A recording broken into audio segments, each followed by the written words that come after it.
Okay, so as my printer decided not to work, it needs recalibrating. I think I'm going to have to do this mostly from memory. I've jotted down a few Quran verses which I want to mention. So, like I say, this is going to be a learning experience for me as well. I'm just regurgitating what I've learned from many hours of mind-numbing footage, and I'm going to condense it in. It's culminated into this video, so you don't have to watch hours of mind-numbing footage. But I still want you to go away if you don't understand the terms. It's very important that you understand where these people are coming from. We need to get away from this us and them mentality.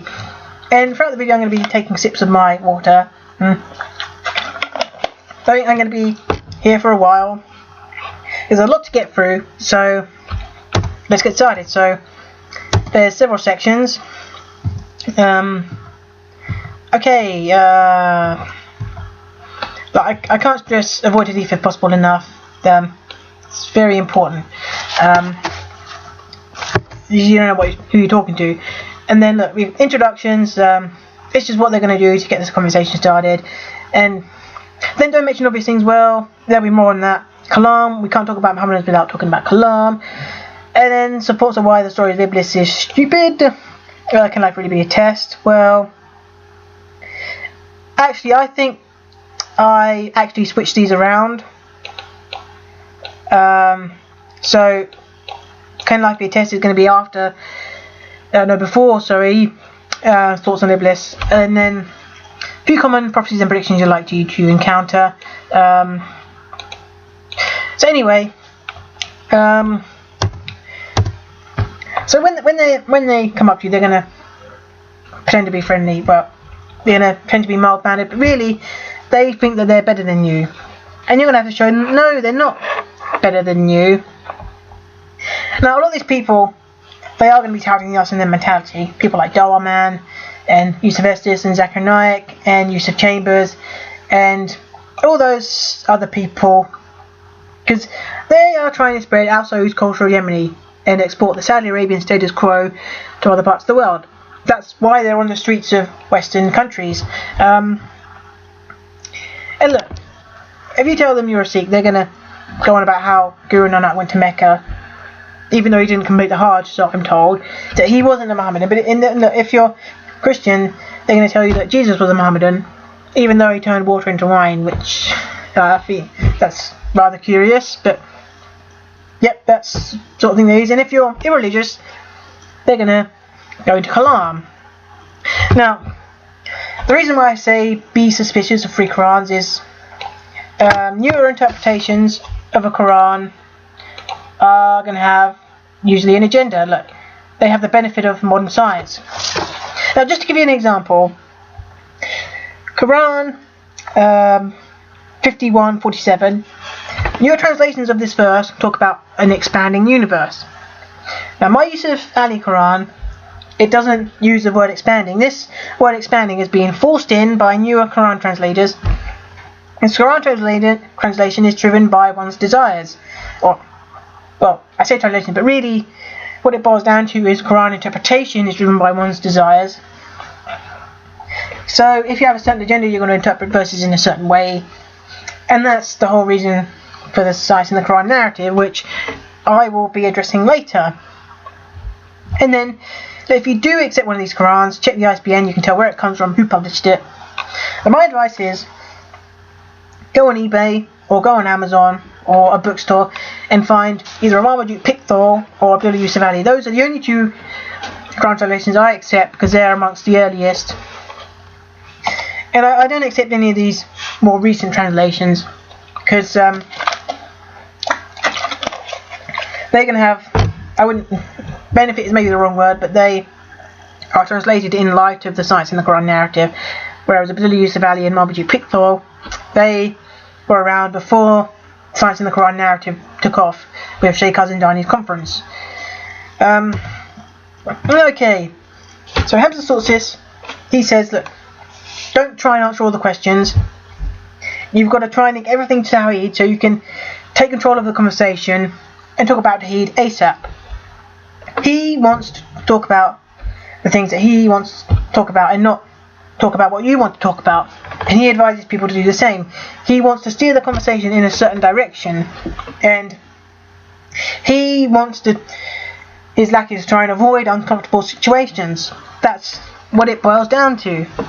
And look, like I say, they're going to try and avoid talking about controversial issues. Now, on the subject of Palestine, this will expose their inconsistencies. Look, yeah, sure, I condemn Israel as well, but then I don't hear them condemn Turkey and Northern Cyprus, or Sudan cluster bombing the South Sudanese, or Indonesia causing the East Timor crisis, or invading West Papua, and all these sorts of things. It's always Israel, Zionist, and they love to associate Israel with Jews, even though they say they hate guilt by association, but they don't accept that if they look hard enough, they're going to find Jews that don't support the actions of Israel. No, look, and they also they like to associate atheists with communism and Hitler, but I think that they have more in common with Hitler than atheists do. Well, Hitler wasn't an atheist, I don't think. I don't think he liked atheism, but anyway, Hitler hated homosexuals, he hated Jews, he supported the Brotherhood, he was friends with the founder of the Brotherhood, his name was Hassan something, that he gave money to this Hassan guy and the Brotherhood in general, and he was good friends with the Grand Mufti of Palestine. There are lots of pictures of him with the Grand Mufti of Palestine. To what extent he supported Arab nationalism, I do not know, but I'm sure people have had debates about that, and if you want to look it up, then I'm not going to discourage you. Now, look, moving on, avoiding hadith, this is very important. Now, chances are, like I say, you're going to be talking to people who want to spread outside cultural hegemony, i.e. Salafi Sunnis or Wahhabis, yeah. But then, depending on where you are, you can meet some of these other groups. So, for example, in the United Kingdom, there's a sizable Ahmadiyya population. The largest mosque in the United Kingdom is an Ahmadiyya mosque. It's in Morden. If you look on the London Underground maps, there's a place called Morden in South London, and within walking distance of Morden Underground Station, there's this Ahmadiyya mosque. And curiously, this mosque is not listed on the mosque directory. Look, these people say, look, our religion is as far as it's growing, and yet they have a seemingly never-ending list of people who aren't true believers. And I was going to do a video on this, but stop spamming, beat me to it. Okay, and the United Kingdom also has a large Indian population, and there are more Shia Indians than there are Shias living in Iraq. So, Iraq is the second most populous Shia country, and India has, well, it's I'd say around 50 million Shias. It's got nearly as many Shias as there are in Iran. So, by some estimates, anything up to a third of the Muhammadan population in India is Shia. So you might encounter a Shia in the mosque directory. It does list Shia mosques, even though it doesn't list Ahmadi mosques. And look, I think something like 8% of mosques in the United Kingdom are Shia. So there's a small possibility that you could meet a Shia. Now, Ibadis, yeah, they're not going to be very common in this country. But Tunisia and Tanzania are popular holiday destinations. Now, some Berbers are Ibadi, and you might, if you're going to rural Tunisia, say if you want to go and see the Star Wars film set, you might meet some Berbers, and they might be Ibadi. And also, in Tanzania, there was the Sultan of Oman. His influence was in East Africa to an extent, especially if you go to Zanzibar, you're going to meet Ibadis there, and they, like Shia and Sunni, they've got their own set of hadith. So there's at least 3 sets of hadith floating around, and like I will say, you can use this to your advantage. Now look, Shia don't like Sunni hadith, e.g. those narrated by Aisha. If you want to find out more about the Sunni-Shia divide, I recommend researching, because I'm not going to tell you too much here. It's very important that you go away and understand their arguments. Yeah. Apparently Ibadis do use some Sunni hadith, but they also have their own hadith which aren't used by Sunnis. Now, admittedly, this bullet point is a bit of internet scholarship. But Wikipedia is a good starting point. It's got a lot better in recent years, I would say. And if you want more detail, then you can go away and look at the sources and the citations. So Jami Sahih is one that is not used by Sunnis. And because Ibadis are quite rare, it might be quite hard to actually find these translated hadith to read. I recently found Shia hadith, but I'm not going to dedicate any time to them because, well, one, there's not many Shias in this country, and two, look, to avoid uncomfortable situations, then they're going to deny certain hadith. So if you show that there's ridiculous hadith, they might just say, look, this hadith is not authentic because I don't want to address the problem. Okay, so that's why in recent years there's an increasing number of Quranists, because people know that the hadith can lead them into uncomfortable situations and they don't want to address certain things that are found in the hadith. Okay, yeah, Ibadis predate the Sunni Shia split. Okay, this Sunni Shia split is very important. Who has the correct stories about Muhammad in their hadith? Just because Sunnis are the predominant group doesn't mean that they have the correct hadith. If everyone believes something, that doesn't make it true. Okay? That should be obvious. And look, history is written by the winners, so you could argue that the Sunnis are the winners because they are the most common form of Muhammadan. But the fact that we still have these other hadith floating around should put doubts in the minds of the believers, because there's every chance that the Shia could be perfectly correct. Maybe Aisha did try and poison Muhammad. Dang. We don't know. So that's just something to bear in mind. Okay. Now, when you talk to them, if you're a typical white person, they're expecting you to be stupid. They don't expect you to know anything about the Quran. If you're watching this video, then obviously you must know some things. But most people, they're not going to dedicate time to actually researching the claims of the religion. As an example, I was watching the How to Do Dawah video by this guy called Dawah Azizi. He has a 4-hour long presentation, and in it there's a roleplay section. And in this roleplay section, one of the things he does is what he calls a typical scenario. So someone comes up to him and they say, oh, all you Mohammedans are taking all our jobs and all you ever do is make curry. That's the gist of it. So, and he says this is a typical scenario because they think that you're stupid or rather ignorant. Like I say, but if you know something about the religion, then you can tell whether they're lying to you, and you can have a more fulfilling conversation, a more intelligent conversation, because so you don't want to be jumping into Aisha. Now Aisha forces them into an uncomfortable situation. If they're trying to defend Muhammad, then they're going to have to say that he was influenced by secular morality. That's if they're not going to use the argument that, whoa, Aisha was actually 18, 19 years old, when she was actually 9, or some hadith say it was 6, if I recall. But anyway, when they try to rationalise child brides, they say, look, it was of its time, there's a normal marriage, Muhammad was trying to cement bonds with other families, so they will say, look, royalty does this all the time. A person from one royal family will marry a person from another royal family, and this is perfectly normal because they want to cement the bonds between different groups of people. And this is secular morality. And they say they hate secular morality because it leads to all sorts of nasty things, but they are forced to admit that when they say it was of its time, this is secular morality. Because we no longer do this. We no longer think child brides are acceptable unless we live in the Yemen or Afghanistan. And look, woman beating, that's in the Quran, chapter 4, verse 34. And then hand chopping, that's the Sharia. And they do have ways of rationalising hand chopping. But these are not really things that they want to talk about. So Hamza says, if someone brings up something like this, say, look, there's no yes or no answer. There's always a but. I hate the word but he's saying that It's not a simple yes or no answer. And to understand these things, we have to look at the religion. And then he's going to immediately lead into Tawheed, and then he's going to take control of the conversation.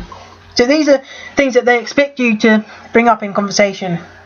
If you don't bring up these things, then you're just going to show that you're not stereotypical ignoramus. Okay, yeah. Like I mentioned before in the previous slide about hadith, you could use Aisha to your advantage, but this could trigger a negative emotional response, because if you just boldly charge in there, Muhammad was a paedophile, then they're not going to appreciate this. And if you want to have an intelligent conversation, that's not the sort of thing you want to be doing. Okay, if you know the person, then yeah, maybe you could start to mention Aisha. If you know what their position is, you can probe that a bit further. If you're talking about Shias, if you talk to Shias about Aisha, they're not going to care about her, so it's useless talking about Aisha to Shias. But Sunnis, I mean, a lot of people say that Muhammad was a paedophile, but I don't think this is his case. Muhammad was lots of things, but he wasn't a paedophile, because anyone who says Muhammad is a paedophile, that they need to get out a dictionary and look at the definition of the word paedophile, and they will see that Muhammad doesn't fit this definition. Like I say, use Aisha to your advantage. Kalam, that we can't address Muhammad without addressing Kalam. If you're religious, you like to find the inclination of the Kalam cosmological argument. Okay, now a lot of people, they were born into religion, so it's clear that Kalam is not going to be the argument that convinces them if they were then in their later life studying the religion and seeing whether it was really true, because they've been indoctrinated, they've got confirmation bias. But look, even if they converted, it's highly likely that Kalam wasn't the argument that convinced them. Listening to Hamza Sortis and Abdurrahim Green say why they converted, they don't say that Kalam was the reason that they converted. There are lots of other reasons why they converted, but Kalam isn't one of them. So I'm very confused as to why they're using arguments that didn't convince them. So, if they say yes, Kalam did convince them, then you can talk about other things, and there are lots of videos and articles on the World Wide Web addressing Kalam. But just ask them, why are you using arguments that you yourself were not convinced by? Are you trying to say that I'm going to be convinced by arguments that didn't convince you? I think that's a very curious position to take. But I don't think Kalam is rigorous enough to have Allah as the cause of the universe. So all Kalam really establishes is that the universe has a cause.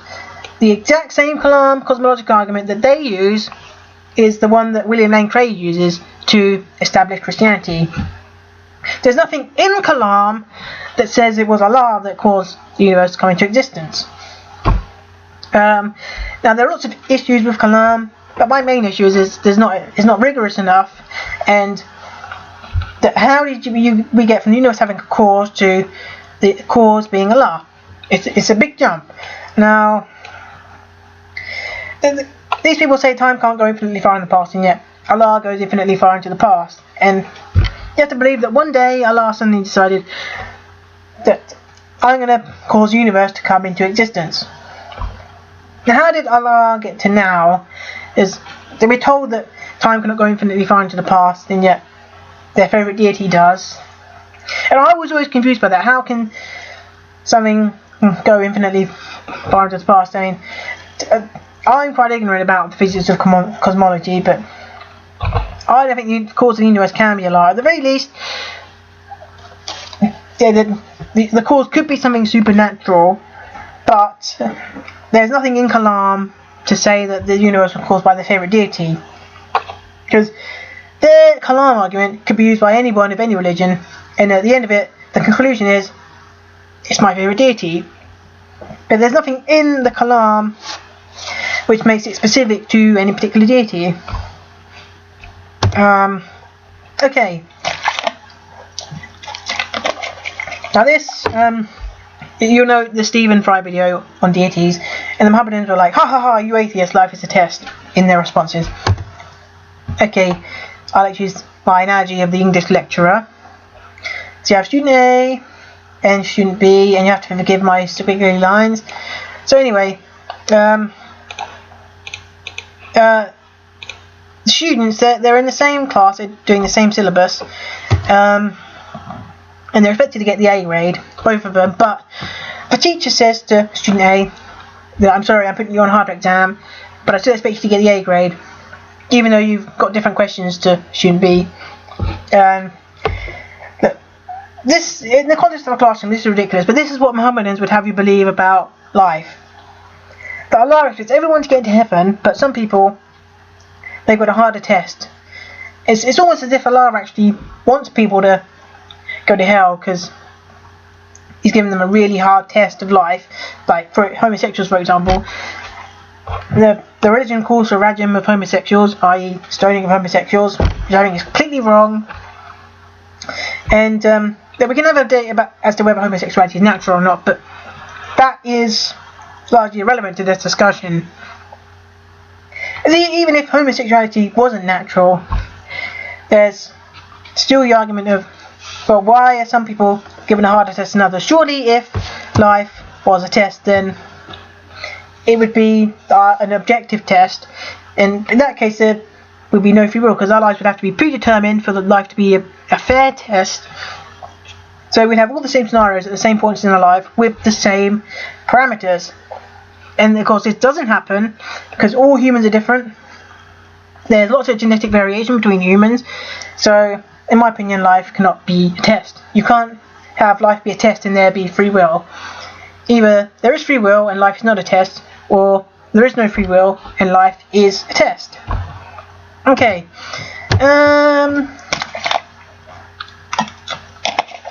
So in the Quran, Iblis refuses to bow to Adam. And I just think, why would Iblis do this, knowing that Allah is really powerful and more powerful than him? So the best thing Iblis can do is not to play along. So why would Iblis trigger the end times if he knows he's going to lose? That just seems silly. If Iblis just sits back and relaxes, then more people are going to go to hell, because if nothing happens for thousands and thousands of years, people are going to have doubts, right? So if the end times never come along, then I think that's good for Iblis, because then he doesn't lose, and he can have more company in hell, I suppose. And Iblis would have read the Quran. He knows what the Quran prophesies about him, so he just has to not play along, and then the Quran prophecies are not going to be fulfilled. Or it could be prophecies in the Hadith, but like I said before, the Quran and Hadith or interpretation are driven by one's desires, and if they don't want to address a certain problem, they just deny that the Hadith is authentic, or they try and find some excuse as to why the Quran verse doesn't really say what it means, or mean what it says. But then you can argue, well, the Quran is supposed to be clear, so I take Quran verses at face value. Are you saying that the Quran isn't clear? And I generally ignore tafsir as well, because they are driven by one's desires. Because different tafsir scholars, they lived at different periods during history, so they're going to be influenced by the world around them. So I generally ignore tafsir. Okay. Maurice Bucaille was so influential, he got his own ism, Bucailleism, and he wrote the book, The Bible, the Quran, and Modern Science. Now, some people would argue that Maurice Bucaille has one standard for the Bible and another standard for the Quran, so he's a man of double standards. But that won't be my focus here, because I haven't read the book, so I don't know whether this is actually the case. But it's highly likely that it is the case. Now, this man, Maurice Bucaille, he was a gastrointestinologist, which means he studied the human digestive system, and for a time he worked for the Saudi Arabian royal family, and he wrote this book, and this book spawned the Science in the Quran narrative. And then after Keith Moore, after Maurice Bucaille, you have Keith Moore. And Keith Moore, he was one of the attendees of Sheikh Al-Zindani's conference. And look, most of the scientists who went to this conference, they denied ever saying the Quran was miraculous, but people still cling on to Keith Moore And he is the reason why people say the embryology in the Quran is miraculous. But after Hamza Sortis had his conversation with P.Z. Myers in Dublin, he no longer claims that the Quran is miraculous with the details about embryology, because it's clear that Aristotle and Galen, for example, they were studying embryology before Muhammad came along. So those details could not have been miraculous. So what they say now is, or what some people say now is, the Quran verses talking about embryology are actually symbolic. And like I said, Quran interpretation is driven by one's desires. So now that Hamza has been refuted, he's actually changed what the Quran verses actually mean. And in my opinion, inconsistency is a sign of a failed argument. And he's saying that the Quran is saying we were once really vulnerable, so why do we think we take on the world? And I'm not going to go into detail on the embryology verses, but now there's also another one which I'd like to hear is thing about the Pharaoh. So what some people argue is that the Quran is miraculous about its usage of the words king and Pharaoh. Because apparently the Egyptians were alternating between the title of king and Pharaoh. And the Quran somehow miraculously matches this usage, because they were using it in different time periods, these two different words. But look, second one is Ramses' second drowning. Now, you can address these simply by deciding, well, did Moses really exist? Did Joseph really exist? There's a good book which I purchased a while ago and meaning to read called Did Moses Exist? The Myth of the Israelite Lawgiver. And it's quite a detailed book, and there's an interview with the author on Aaron Ra's channel, which is what prompted me to buy the book. And he says that Moses is an amalgamation of previous people, and the Jews wanted their lawgiver, so they created Moses. So then there's no historical evidence for the Exodus or the Egyptians keeping slaves on the level that the Bible claims they did. And look, those are two easy ways to address this, but I would try and avoid this altogether because I haven't really researched this, admittedly. If it was me, I would actually talk about the story of Noah in the Quran, because some people claim that the flood is actually local, when I don't think it is, because the Quran mentions waves the size of mountains. And I would try to steer the conversation in that direction. Because local is a subjective term anyway. What's local to me isn't necessarily going to be local to the next person. So I would definitely suggest reading the story of Noah in the Quran, because all it takes is one thing and the entire Quran falls apart, because it's supposed to be this miraculous book. Next, this is a prophecy you're likely to hear. It's not a very good prophecy for two reasons. One, there's no time frame on it. So if I said simply, the United States is going to have a female president in the future, yeah, that will happen eventually, but since I haven't given it a time frame, I don't think it's a very good prophecy. And look, the second thing is, there's a lot of believers out there, so they're going to be actively working towards this. So people are going to be actively working towards completing certain prophecies, so then they can tell their people, look, this prophecy was fulfilled, we are so amazing, our religion is the right religion. And like I've said before, Quran interpretation is driven by one's desires. Okay, this is very important. You might get the argument, look, the Quran is miraculous because it's got miraculous linguistics, and I'll reiterate again, Quran interpretation is driven by one's desires. And language is entirely subjective. Language is a human construct, and the meanings of the words are continually changing. Quran is in this archaic Arabic that no one uses anymore, unless they want to read the Quran. And the Arabic today is completely different, just like the Greek of today is completely different from the Greek of the ancient Greek thinkers. And look, yeah, I mean, again, if everyone believes something, does that make it true? The Quran is only treated as miraculous because everyone agrees on the meaning. If I created a new language and I got everyone to agree that the thing I wrote down in my new language is miraculous and everyone agreed with me, then I could then say, well, that my thing is miraculous, you can't do anything better. But look, the Quran is the best example of the Quran. So, just like Picasso is a great example of Picasso, or Shakespeare is a great example of Shakespeare. And look, there's no real way of testing if what I bring to the table is any better than the Quran, because I have yet to find some criteria. People say, look, the Quran has a certain number of devices in each verse, and Dawah Man says 40 Arabic words, and it needs all of this amazing stuff. And look, I don't think that the Quran is linguistically miraculous. I think it's just the best example of the Quran. To close, what we're going to do is to convert. Okay, Quran 2:23 is just so ridiculous that look, what it's saying is, if the body was struck with a piece of beef, heifer is a name for a young cow, that the murdered person was resurrected. If I saw this, I would immediately recite the Shahada. Now, Sunni and Shia have different Shahadas, so which version of the Shahada I recite is up for debate. As I said before, there's different sets of hadith floating around, so which one is right, we don't know.